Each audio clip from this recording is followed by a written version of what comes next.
براش اومدیم برای یه چالش دیگه، چالش ولادیمیر. فکر کنم دربارشون شنیده باشی که چالش ولادیمیری چه چالشی. چالش ولادیمیری برمیگرده به دوران دهه 800 که یه بیماری در کشورشون یا همون شهرشون پخش میشه، که اون دوران هم که دکتر نبود و یه شخصی ولادیمیری این مریضی رو میگیره میره کما. اون دوران چون که دکتر نبود می اومدن یا با نبض یا آینه میذاشتن جلوی بینیشون، اگر آینه بخار کرد یعنی زنده، نکردم یعنی مردن.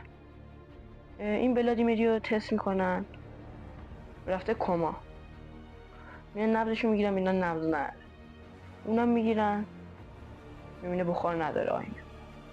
چون که اون دوران مثلا مردم شک داشتن شاید زنده بشه، یه زنگوله با طناب تو قبر رد میکردن، به انگوششون میبستن که اگه زنده شد اونو به صدا در بیاره بیان کمکش کنن. این مادر ولادیمیری هم که خیلی ناراحت بود، گفتم برای دخترم زنگوله بس کن، برای اینم بگم راه تنفسی هم گذاشته بود. میان این ولادیمیری رو دفن میکنن و بعد از چند هفته میبینن زنگوله در نیامد، صدای زنگوله در نیامد. بعد از 2 هفته میبینن در نیامد. مادر پدر ولادیمیر خیلی ناراحت میشن. بعد به این کسی که مسئول قبرستونه میگه بکنم زنگوله رو یا نه، میگه نه. بعد میگه پدر مادرش میگه نه بذار بمونه شاید حالا زنده شد. بعد از دوباره 2 هفته صدا در نمیاد و مادر پدرش یه پشیمون میشن میگن بکن. وقتی این زنگوله رو میکنن قطع نمیکنن، میان چی میکنن، میان یه گلاب داشته اینطوری که طناب اینجا وصل شد و زنگوله اینجا بود، میان این طناب رو از زنگوله در میارن پرت میکنن و بعد از چند هفته میگذره پدر مادر ولادیمیری میرن سفر. وقتی که برمیگردن این ولادیمیری تو قبر زنده شده.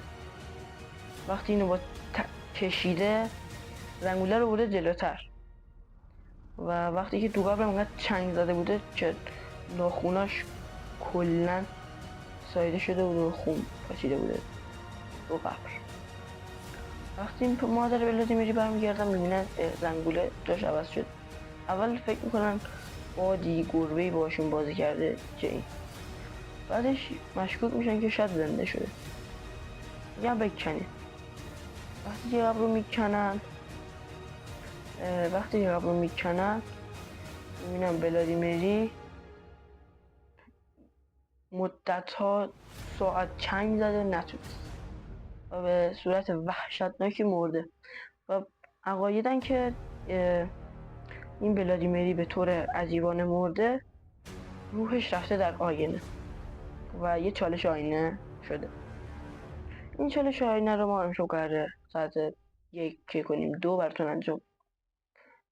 حالا میخوام توضیح بدم که چطوری باید انجام بدیم. خب اول یه دونه شم برمیداریم میذاریم حالا تو کاسه نالبکی هرچی، روشن میکنیم، جلوی آینه قدی وای میسیم. 3 بار اول چشمون رو میبندیم میچرخیم. بار اول میگیم ولادیمیری، دوم ولادیمیری، سوم ولادیمیری. بعد میگیم آیا تو اینجا هستی؟ دوباره میچرخیم 3 بار. بار اول ولادیمیری، بار دوم ولادیمیری، بار سوم ولادیمیری. بعد همینطوری تکرار میشه. اگه چند نفرم خواستین باید 4 دور، یعنی 4 دفعه ما بچرخیم، 4 دفعه اونی که میخواد بچرخه باید انجام بده.